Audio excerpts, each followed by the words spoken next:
Bharuch LCB પોલીસે રાજપીપળા ચોકડી નજીકથી ચાંદીના કંદોરા સાથે કિસમને ઝડપી પાડ્યો।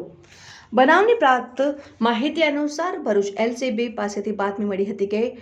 એલસીબી પોલીસ સ્ટાફ ઉપલા અધિકારીઓની સૂચના મુજબ અને જિલ્લામાં મિલકત સંબંધિત ગુનાઓ અટકાવવા પેટ્રોલિંગમાં હાજર હતા। તે દરમિયાન માહિતી મળી હતી કે રાજપીપળા ચોકડી નજીક આવેલ નમક ફેક્ટરી પાસે કિસમ ચાંદીનો કંદોરો વેચાણ કરવા ફરી રહ્યો છે, જેથી પોલીસે બાતમીવાળી જગ્યા ઉપર વોચ ગોઠવતા માહિતીવાળા ઈસમને પૂછપરછ કરતા પોતાનું નામ અરવિંદભાઈ ભીખાભાઈ ચુનારા જણાવેલ પોલીસે પકડાયેલ ઈસમ પાસે રહેલ 676 ગ્રામ ચાંદીના કંદોરા વિશે પૂછપરછ કરતા કોઈ સંતોષકારક જવાબ ન આપતા પોલીસને પ્રથમ દ્રષ્ટિએ આ ચાંદીનો કંદોરો ચોરી અથવા છલકપટથી મેળવાયો હોવાનું અનુમાન લગાવ્યું હતું, જેથી ઉપરોક્ત પકડાયેલ ઈસમ નાઓ પાસેથી ચાંદીનો કંદોરો જેની આશરે કિંમત ₹33,000નો